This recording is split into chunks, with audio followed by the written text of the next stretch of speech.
You can incubate a lot of either negative things or positive things in sleep. This is getting too easy. Just sleeping sadhana. So coming awake to an alarm bell with a sudden start is not the best way to do your life.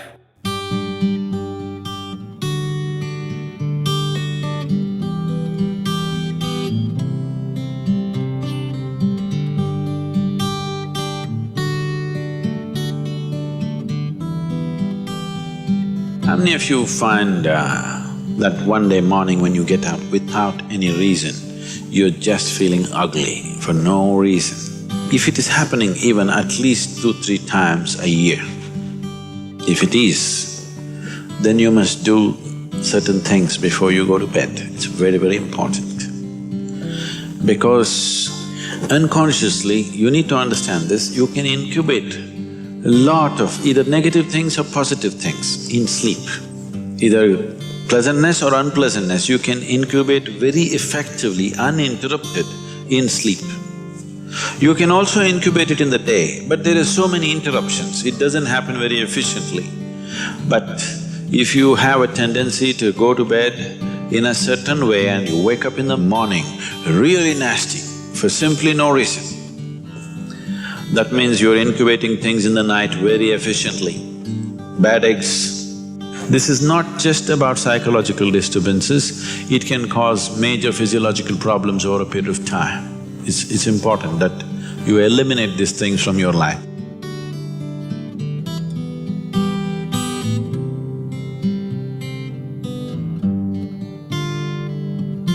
So, before you go to bed in the night, there are certain things that you need to take care of. It's best if you're eating meat and other kinds of meals, you eat at least 3 to 4 hours before you go to bed. The digestion is over. Before going to bed, drink a certain amount of water and go to bed. You will see it gets taken care of just like this.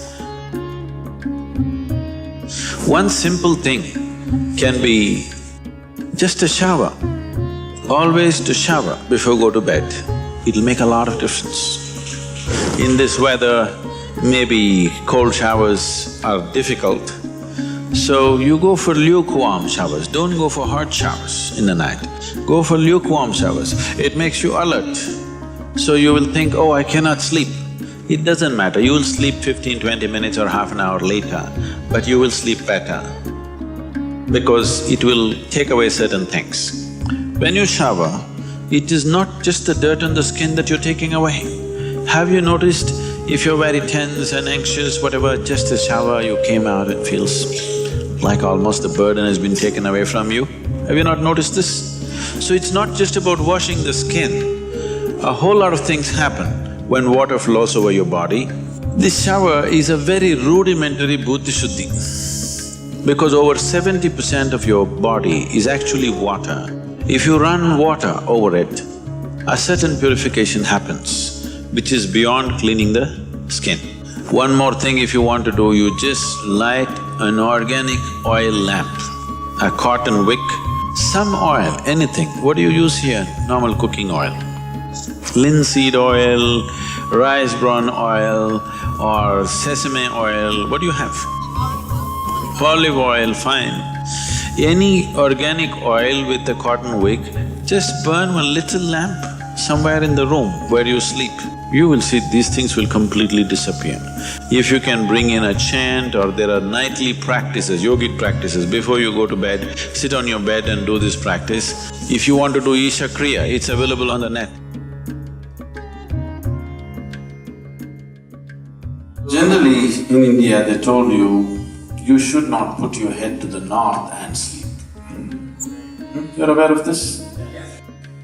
If you put your head to the north and sleep during the night when you're in horizontal positions, then slowly the blood will get pulled towards your brain. When there is too much circulation in the brain, you cannot sleep peacefully.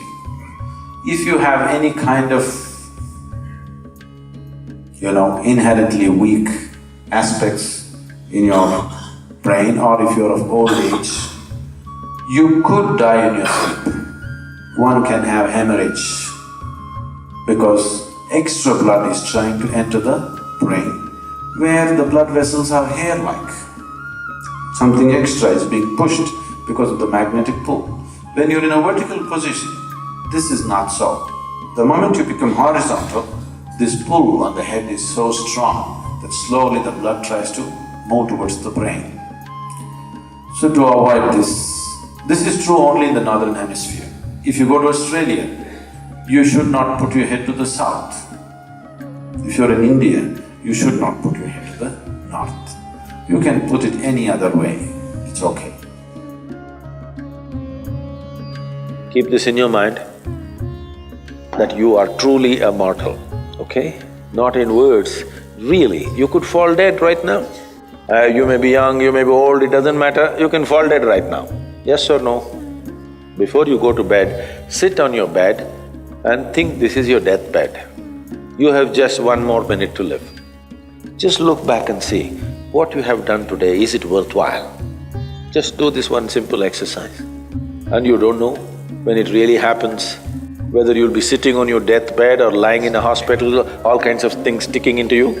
Who knows how it'll happen? But enjoy this every day, that you will sit on your deathbed, look back and see, today, the way I've handled these 24 hours, is it worthwhile? Because now I'm dying. If you do this, you will live a worthwhile life, believe me. So every day in the night, all of you should do this before you go to bed. Last 3 minutes, everything that you have gathered, the body, the content of the mind, things, don't ignore small things, the small things are big things. I've seen how people are carrying their own private pillow, you know, because it's very important. So, your pillow, your footwear, if you have relationships, everything that you have gathered, keep it aside, sleep. If you sleep in that condition, you will wake up with much more light, with much more energy, with much more possibilities than you have imagined possible. Just sleep as life, not as a man, not as a woman, not as this and that. Keep everything down, simply. See, this is getting too easy. Just sleeping sadhana.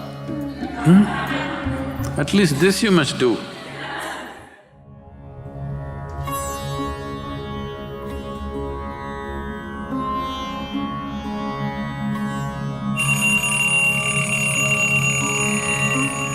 So what kind of sounds come awake to will determine the context of the day and the future of your life in many ways. So coming awake to an alarm bell with a sudden start is not the best way to do your life. It is best that if you need a certain amount of sleep, if your body right now, because of the kind of food that you consume and the kind of thoughts and emotions that you process within yourself, accordingly you may… and the level of vibrance that you have managed within your body will determine how much sleep you need. Let us say you need let's say you need 8 or 12 hours of sleep. I was saying the wrong number Whatever amount of sleep you need, you know how much you need. So you go to bed early enough so that you come awake naturally. If you're coming awake naturally, and suppose you have a doubt whether you will come awake or not, if you have a certain chant, if you've identified one of the Vairagya chants, you can use it.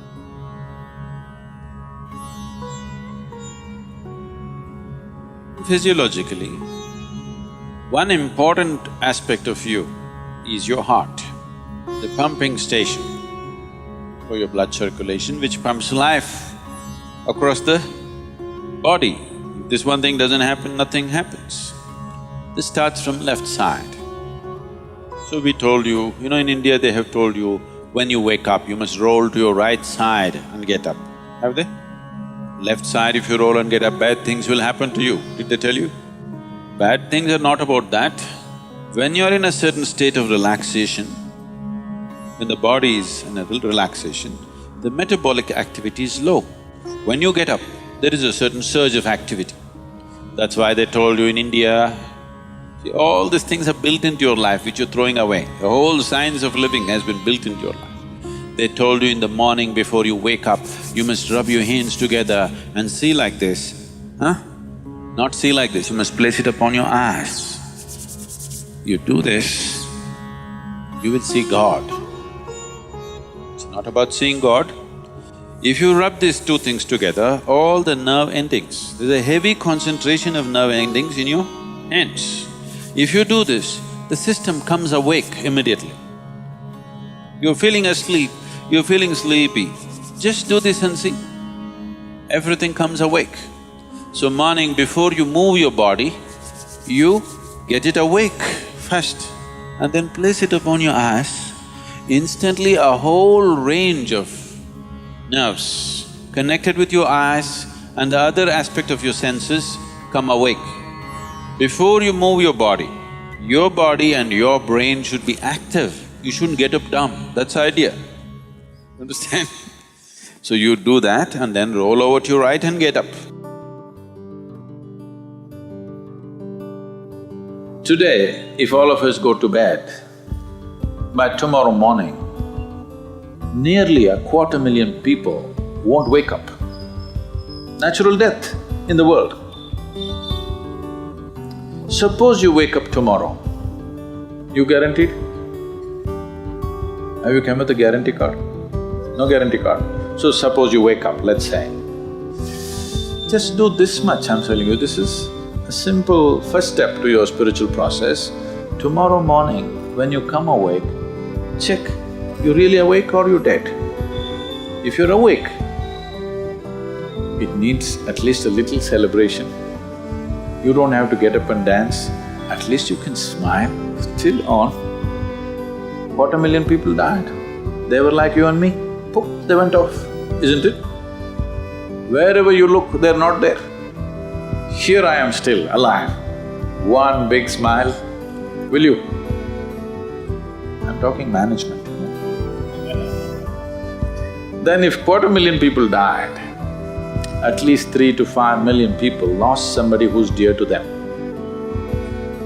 You check those 3, 4, 5 people who matter to you, all of them alive today. One more big smile, hello? Will you or not? Alive. If suppose right now, we put a gun to your head, will you think it's a relief? No. You'll be terrorized, isn't it? So that's how precious it is to be alive, isn't it so? That's how precious it is for you to be alive. So tomorrow morning, 250,000 people died overnight, but you're still alive. Does it not at least deserve a big smile, I'm asking you? And all the people who matter to you are all alive today. One more big smile?